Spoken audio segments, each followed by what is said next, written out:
Palazzo Albertoni Spinola, an architectural jewel that overlooks the exclusive Piazza Campitelli in the most ancient heart of Rome. The palace, the church, the fountain linked together, as we will see from an invisible thread, are the result of the talent of masters who have designed the most beautiful corners of the Eternal City. But the palace and the ancient building behind it are not only buildings of extraordinary beauty. They hide a fascinating story whose implications have recently been revealed. A succession of events that have influenced the layout of the whole square. A unique story to tell.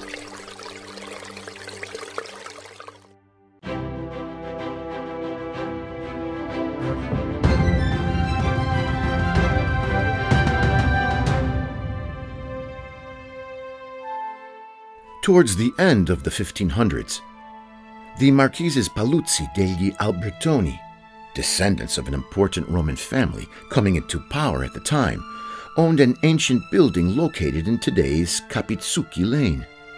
In front of their elegant property stood the birthplace of their ancestor Ludovica Albertoni, a true spiritual reference of the family, a well-known figure who was revered by all the Roman people. Her house overlooked Piazza Campitelli, which then had a very different aspect from what we can admire today. So from their home, the Marquise Albertoni could see the birthplace of the saintly woman, who in this way almost watched over their daily chores. From the main entrance, the Albertoni had a continuous gaze on the sacred home, a direct contact with that very dear place.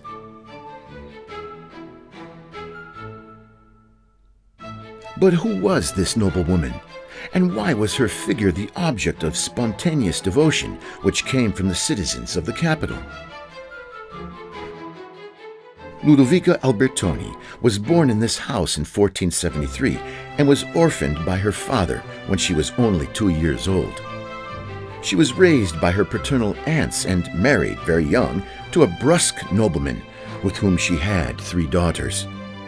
During her years of marriage, Ludovica became closer to the Franciscan order and started to frequent the nearby church of San Francesco a Ripa, where her tomb is preserved today with the relief that Bernini dedicated to her and which represents her ecstasy, a work that is considered one of the masterpieces of Baroque sculpture. Left a widow, Ludovica divided the property between her daughters and renounced all of her possessions. She entered the Third Order of St. Francis, spending the rest of her life helping the needy, aiding them with food, clothing, and medical care.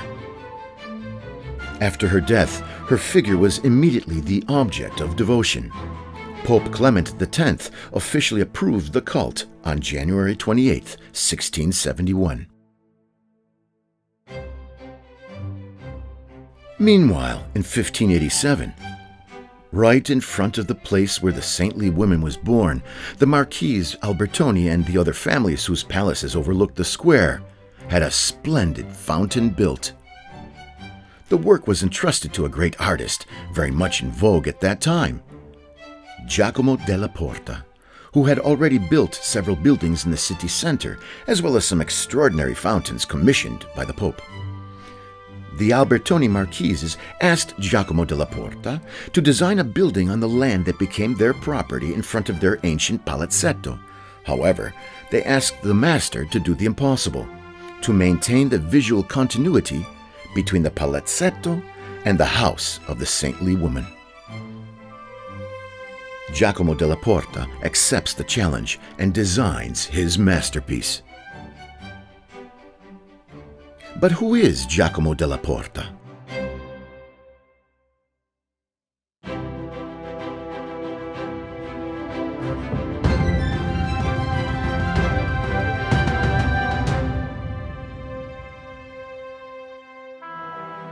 A pupil of Michelangelo and later of Vignola, he created a large number of extraordinary works in Rome. Palaces, churches, and fountains of that era were entrusted to this architect of extraordinary talent. When Michelangelo died, Giacomo della Porta inherited his title of the Roman people's architect, as well as Capitoline architect. He was entrusted with the construction of the dome of St. Peter's Basilica. The dome that we admire today, and which is generally attributed to Michelangelo, was actually redesigned, restudied, and built by the architect Giacomo della Porta. Michelangelo's drawing, in fact, which was a perfect semi-sphere, according to the statistical calculations carried out by Giacomo della Porta, was impracticable, because the burden of the structure would have weighed too much on the basal tympanum and would have literally opened it like the segments of an orange. When Michelangelo died, only the tympanum was built and not the dome. Della Porta, 21 years after Buonarroti's death, redesigned the dome and built it. In the end, it turned out to be more slender than 17 meters and much more beautiful than the impossible Michelangelo design. Thus, the beauty of Rome, its evocative charm, is largely due to the talent and tireless work of that great master who was Giacomo della Porta, the true designer of the Dome of St. Peter's, today the symbol of the Eternal City.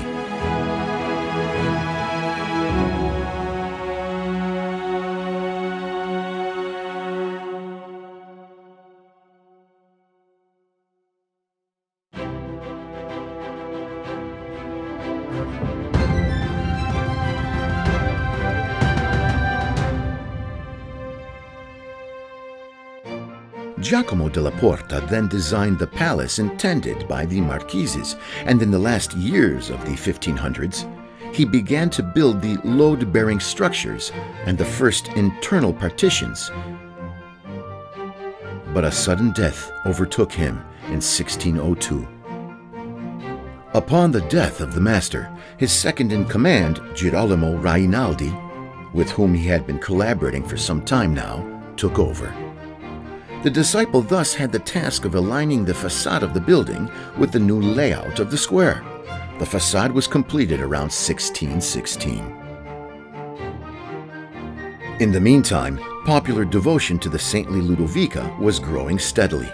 That of the Virgin of Santa Maria in Portico, depicted in an ancient icon originating from the miraculous apparition that took place in Santa Galla in the very distant 524 AD. In 1619, the saintly woman's home was transformed into a small church.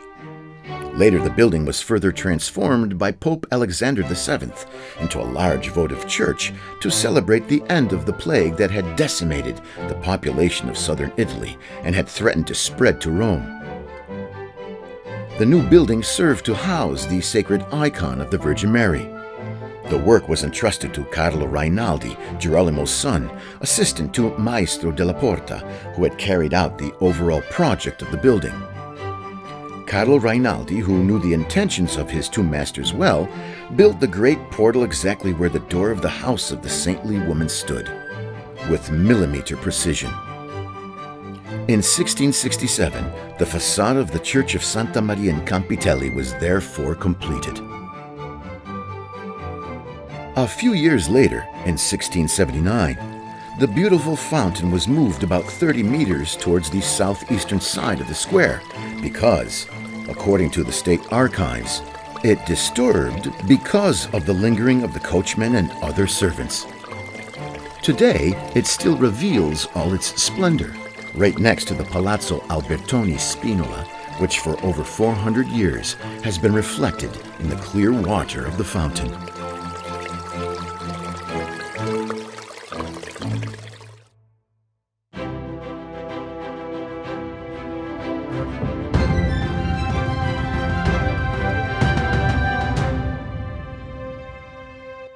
Palazzo Albertoni Spinola has recently revealed its secret, which had been forgotten in the annals of time. The project of the building, conceived by the genius of Della Porta, respects the will of the Marquises who had commissioned it. The perspective view that is obtained from it creates a sort of apparently inexplicable optical effect. In front of the door there are the columns of the church. But moving away, the perspective changes. To witness the miracle, you have to walk through the entrance gallery that leads orthogonally to the door behind. Moving backwards from the main door, the front entrance of the Church of Santa Maria in Campitelli begins to move,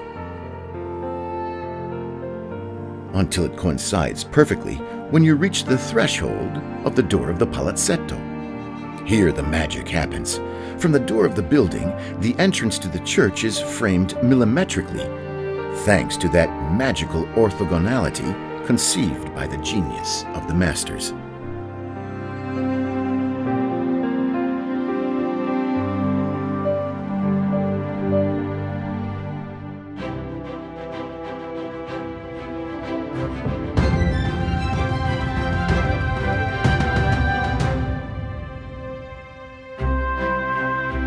We come now to the other masterpiece, the Palazzo Paletzetto integration. In 1616, the municipality of Rome granted permission to build the overpass designed by the master to connect the two buildings. It is again Girolamo Rinaldi who carries out the design intentions. On the first floor of the new building, the access to the ancient Paletzetto is realized, creating an effect that confuses and disorients those who enter the building. In fact, you have the sensation of not perceiving the passage from the main body to the ancient building behind it. A further perspective trick contributes to the magic, allowing you to see the hanging garden as soon as you open the entrance door on the first floor of the large building. Thus, an architectural masterpiece comes to life that only through the collaboration of various geniuses could it emerge so perfect in its executive realization.